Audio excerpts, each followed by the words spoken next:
Allah tidak pernah tinggalkan Anda. Mungkin ini ujian untuk membuat Anda lebih hebat lagi di masa depan. Kalau Anda tidak tahan bantingan yang sekarang, bagaimana Anda bisa mengatasi pelintiran yang akan datang? Semua keadaan jiwa kita, hati kita, perasaan-perasaan kita sudah lebih dulu bahkan pernah dirasakan oleh Nabi Muhammad SAW. Kalau Anda pernah gelisah, Nabi dulu pernah gelisah. Kalau Anda bahagia, Nabi juga pernah bahagia. Kalau Anda merasakan kekhawatiran, Nabi dulu pernah khawatir.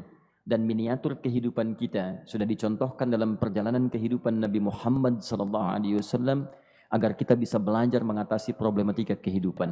Allahu Akbar, kalau beliau tidak diutus oleh Allah, kita tidak tahu bagaimana cara menyelesaikan pemetaan kehidupan kita hingga dengan saat ini. Bahkan satu ketika, pernah beliau kemudian dalam masa yang telah panjang berdakwah, qadarullah kemudian ada wahyu yang jeda datangnya tidak seperti biasanya. Biasanya datangnya cepat, berganti hari turun wahyu, ganti pekan turun wahyu. Ini beberapa masa wahyu belum turun. Ada hikmah di balik itu. Teman-teman sekalian, tiba-tiba beliau naik ke atas bukit, wahyu belum turun juga. Pulang ke rumah, belum turun juga. Sampai keadaan itu terlihat oleh kalangan kafir Quraisy dan mereka berkata, lihatlah Muhammad sudah gila. Dituduh gila. Jadi kalau Anda cuma dituduh dengan hal-hal yang ringan, dituduh soleh, kan? Dituduh kemudian orang yang berubah, dituduh semakin beriman dan sebagainya, barangkali itu lebih baik. Nabi dituduh gila, Anda bayangkan. Tuh Muhammad sudah gila. Muhammad sudah ditinggalkan oleh Tuhannya. Muhammad sudah kehilangan pegangannya. Muhammad sudah tidak punya orientasi. Orangnya sudah enggak jelas, bolak-balik tidak karuan. Naik ke atas bukit seakan-akan orang yang frustasi dan seterusnya. Tapi tahukah Anda apa yang terjadi? Setelah berbagai cacian, makian, tuduhan macam-macam diterima oleh Nabi SAW, lantas tibalah masanya Allah menurunkan satu surah, bahkan disandingkan dengan surah yang lainnya, bersandinglah dua surah ini secara bersamaan turun. Surah ke-93 dan surah ke-94-nya terkait berkelindan memberikan satu harapan yang sangat panjang. Kata Allah, "Wadduha wal laili idza saja." Ma wadda'aka rabbuka wa ma qala walal akhiratu khairul laka minal ula walasawfa yu'tika rabbuka fatarda alam yajidka yatiman fa'awa wa wajadaka dhallan fahada wa wajadaka 'ailan fa'aghna fa ammal yatima fala taqhar wa ammas sa'ila fala tanhar wa amma bi ni'mati rabbika fahaddits. Ya Muhammad, saya bersumpah dengan waktu duha. Kalau kita baca dengan ilmu balaghahnya, itu bukan sekedar sumpah mengilustrasikan waktu duha. Karena di ilmu balaghah itu nanti ada 3 turunan ilmu. Ada disebut ilmu ma'ani, ilmu mencari kata-kata sehingga ungkapannya sesuai untuk disampaikan. Mana kata-kata yang tepat untuk disampaikan dalam konteks yang ingin dibicarakan. Itu ma'ani namanya. Kemudian setelahnya ada ilmu bayan, bagaimana mengemas kosakata yang bagus ini sehingga bisa disampaikan dengan jelas, orang tidak bingung menerimanya, paham maksudnya. Kemudian setelah itu kadang-kadang jelas kalimatnya, tapi kedengarannya tidak indah. Woi, rapatkan, woi, apa belum paham juga? Rapatkan saf. Nah, memang jelas, tapi nggak ngenakin. Maka bagaimana caranya disampaikan dengan jelas, tapi hati kita terasa nyaman, memuji. Terasanya nyaman diserahkan kepada Allah, tapi ada kebahagiaan, disampaikan tidak terasa tergurui, diperintahkan serasanya diberikan jalan untuk mendapatkan kebaikan. Maka yang ketiga disebut dengan ilmu badi' namanya. Ilmu menghiasi kalimat yang disampaikan sehingga terasa dengan nikmat. Turunannya nanti ada majaz namanya. Mengambil sebuah kalimatnya untuk diposisikan pada kalimat yang nyaman disebut dengan kinayah turunannya. Maka teman-teman kata Allah, wadduha. Diterjemahkan demi waktu duha, bukan sekedar waktu duha, karena duha itu ada cahaya yang indah, dirasakannya enak. Antum keluar waktu duha kan enak tuh, berjemur, kata orang Sunda moyan gitu kan, datang, bahkan sampai dianalisis ada vitamin D-nya bisa terasakan, ya. Kemudian setelah itu ada kenikmatan, enak suasananya, seakan-akan dunia milik sendiri, yang lain numpang. Wah, nyaman keluar itu. Baik, jadi wadduha itu ingin bersumpah mengilustrasikan waktu kenyamanan yang pernah dilalui. Kalau dalam bahasa tafsir yang luasnya, saya bersumpah Muhammad, demi segala kenikmatan yang pernah engkau rasakan dalam hidupmu, seperti engkau merasakan cahaya duha itu. Engkau pernah senang, saya bersumpah dengan kesenanganmu. Engkau pernah tenang, saya bersumpah dengan ketenanganmu. Engkau pernah nyaman, saya bersumpah dengan kenyamanan yang pernah engkau rasakan. Wal-laili idza saja. Dan aku pun bersumpah demi gelapnya malam. Demikian terjemahannya. Bukan sekedar gelapnya malam, saja itu sesuatu yang pekat. Ya, ini belakang kelihatan agak gelap nih. Untuk memberikan proyek, kesini aja Pak, saya cuma ngasih contoh ini. Contoh. Saya bukan mengeluh, bukan, ingin memberi contoh. Ya, contoh pada ilustrasi yang mau saya sampaikan. Nggak apa-apa, biarkan saja. Saya mau contoh kasih kata saja. Ya, ini belakang agak gelap untuk memproyeksikan cahaya ke sini. Tapi yang mau saya sampaikan, kalau gelapnya begitu pekat, semua cahaya ini nggak ada. Cahaya nggak ada nih, sama sekali tidak kelihatan. Saya mau tanya pada Anda, beraktivitasnya mudah atau sulit? Mudah nggak menemukan sendal Anda di luar? Belum tentu. Menemukan jalan keluar pun belum tentu mudah. Anda mesti meraba-raba jalan. Anda mesti kemudian melihat sesuatu dengan pandangan mata hati Anda. Raba, dan sebagainya.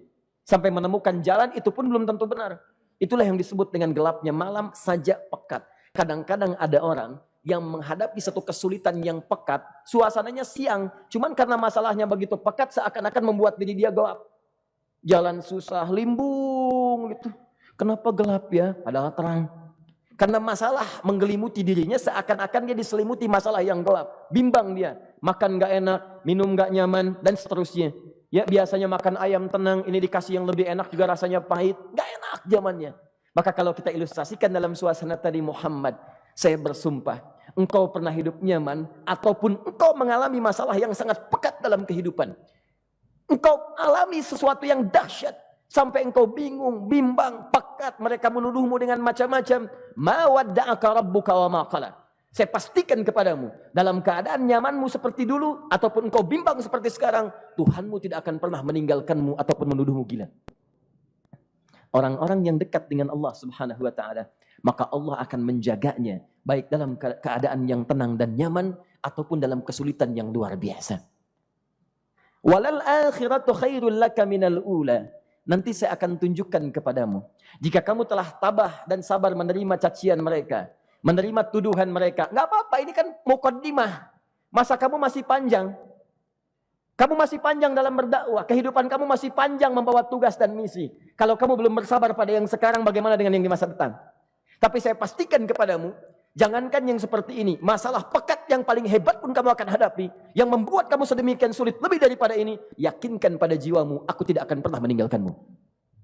Ini prinsip dalam kehidupan kita. Jika Anda menggantungkan hidup kepada Allah, Anda bersandar dengan baik kepada Allah, maka ayat ini akan mengatakan, teman-teman sekalian, Allah tidak akan pernah meninggalkan Anda dalam setiap kehidupan Anda. Nanti, sekarang perjuangan, kata Allah, walal akhiratu khairul laka minal ula. Nanti saat kamu tiba di akhirat, saya akan tunjukkan kepadamu ada yang lebih hebat yang tidak pernah engkau rasakan sebelumnya saat di bumi. Tidak akan ada lagi kesulitan yang kamu hadapi. Tidak akan ada lagi cacian yang kamu kemudian hadapi. Tidak ada lagi kemudian tuduhan yang kemudian kamu rasakan. Aku akan berikan apapun yang kamu inginkan sampai kamu puas. Wala sawfa yu'tika rabbuka fatardah. Nanti kamu pengen apapun, aku berikan. Kalau saufa masih ada jeda, ya. Kalau bahasanya wa yu'tika mungkin seketika. Tapi ketika mengatakan saufa, artinya bukan saat ini Muhammad. Sekarang pun aku berikan, tapi nanti yang di akhirat aku berikan sampai kamu merasa puas.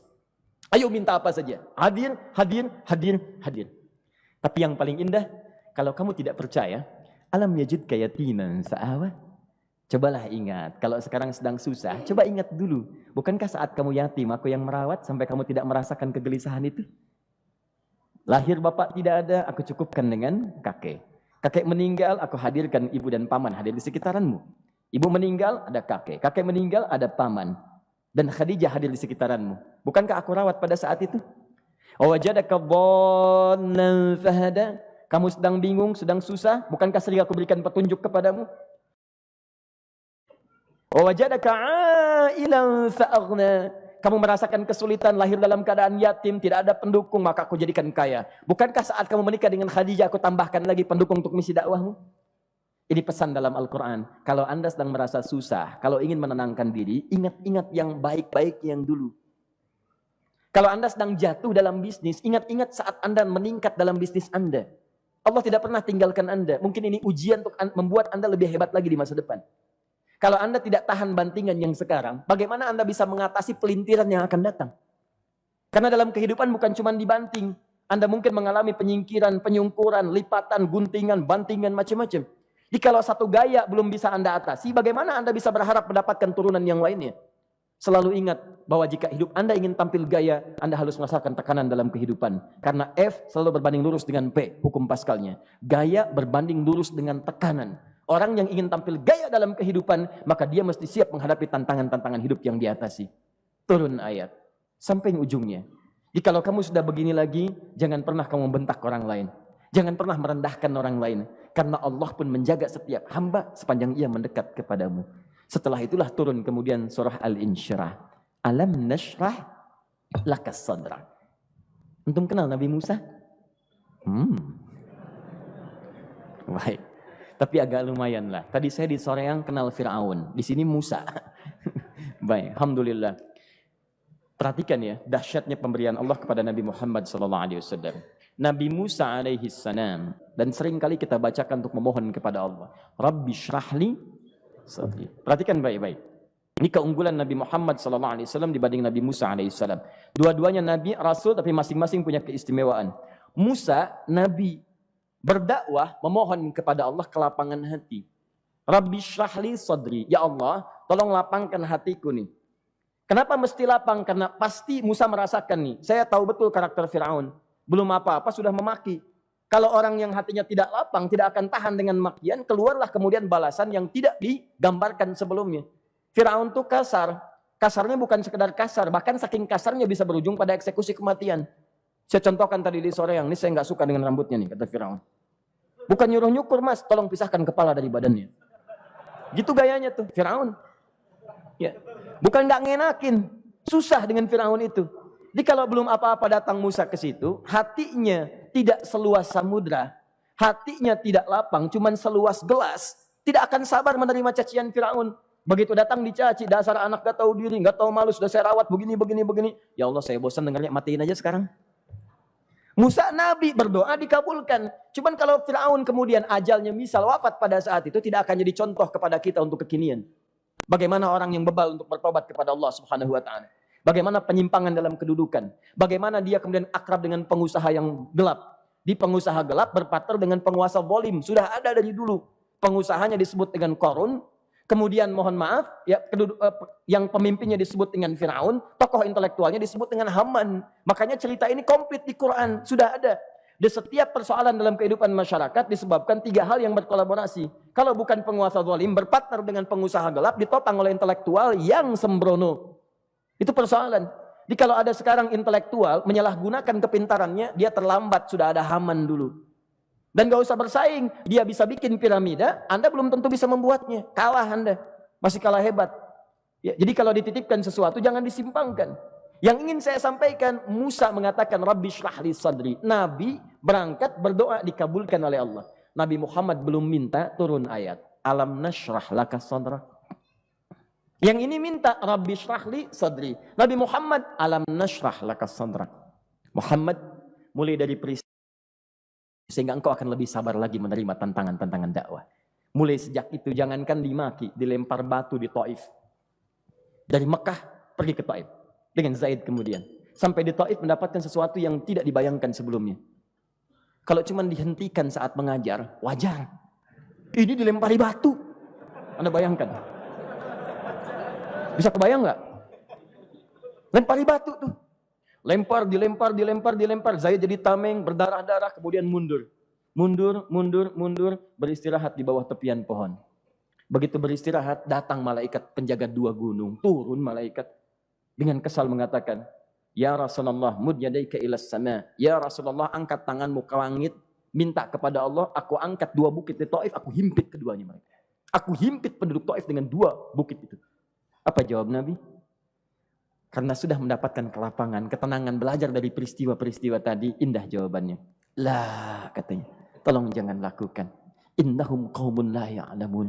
Mereka belum paham saja. Mereka belum mengerti. Tolong jangan lakukan. Aku bermohon kepada Allah. Boleh jadi nanti di masa depan akan ada hamba-hamba terbaik yang lahir dari bumi Taif ini. Kemudian beliau berkata, Rabbi, ina man takilluni. A ila qaribin yu'limuni am ila ba'idin yu'dhini fa ana radin ma lam taghdab ilayya.